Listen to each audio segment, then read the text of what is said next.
Tales from the Jails with John G. Sutton. I'm going to talk today a little bit about something I heard on Radio 4 this morning. It was a statement made in the House of Lords by a guy called, I think, Lord Bird or Baird. He was saying apparently this member of the House of Lords was a former young prisoner who had reformed over his lifetime and was now a member of the House of Lords. And he was making a very good point in that the prisons are discharging people on Friday afternoons or Friday mornings straight out of prison into society. They've got nowhere to stay, no pre-planning, no guaranteed accommodation, very little money, and they're out on the streets. And where do they go? Straight back to offending. That's what he's saying. So we get a very quick recycling. So they're out of the prisons on Friday. What this guy is quite legitimately stating is that there must be a rehabilitation program for all prisoners, and don't discharge them on a Friday because there's no help available at the weekend from social services or the probation services or whoever it is. They're just not available. What he's saying is discharge them midweek and have them in effectively in a form of supervision for a period of time. The first month of their returning to society, or until such a time as the social worker or probation officer signs it off and says yes, they're perfectly fine. Like for somebody who comes out of prison and goes straight back to their family, they've got accommodation, they've got a wife and family and all the rest of it, and they're looked after and they can go back to a job. It's a little bit rare, I would expect, but a lot of people are going out. There's absolutely no provision made, no plan. All they get is, I don't know, £20-30 and off they go. Where are they going to go with that? Yates's Wine Lodge, very probably. Or the nearest Tesco's and get some White Lightning. I don't know if they still sell that horrible stuff. It's a kind of alcoholic fake cider. I've had a glass once. I couldn't drink the damn stuff. It tastes like too acidic for me. Anyway, that's what's been happening, and I absolutely do agree with that. I'm glad to see that somebody's doing some joined-up thinking here, and they're taking it from prison into society, but there has to be a formulated plan for the individuals as they go out into society. It's no good just opening the doors and throwing them out saying you're free. They're not free, because they haven't got anywhere to go. And a great deal number of them do need ongoing support into society. That's what I believe it should happen all the time.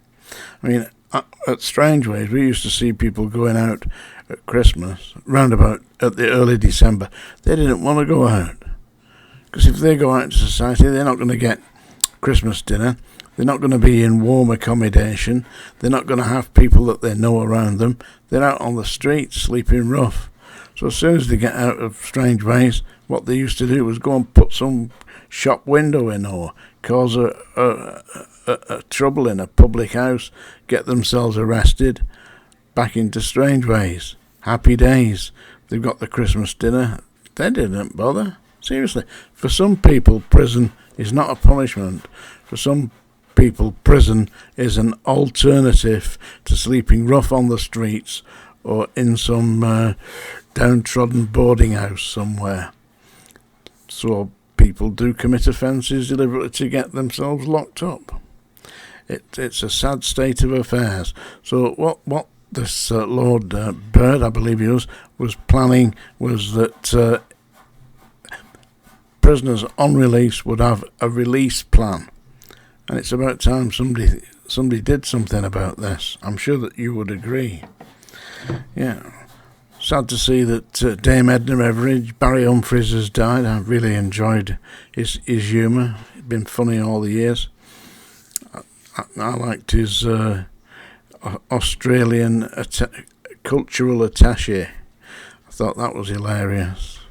And of course Dame Edna herself, yeah. His self. Yeah. Barry Humphries. Rest in peace, mate. Yeah, you made a lot of people very happy, very laugh. I'm now going to read to you. I'm going to read you a poem. This is not a song, but I'll ring the song dinger just in case you want to escape before I start reading poetry. You get that? Yeah. Larry and his Billy Goat Gruff out onto the moors. This is a poem by Wendy Cope that should resonate with all you ladies out there who are watching this. It's called Bloody Men. Bloody men are like bloody buses. You wait about a year, and as soon as one approaches your stop, 3 others appear. You look at them flashing their indicators, offering you a ride. You're trying to read the destinations, you haven't much time to decide. If you make a mistake, there's no turning back.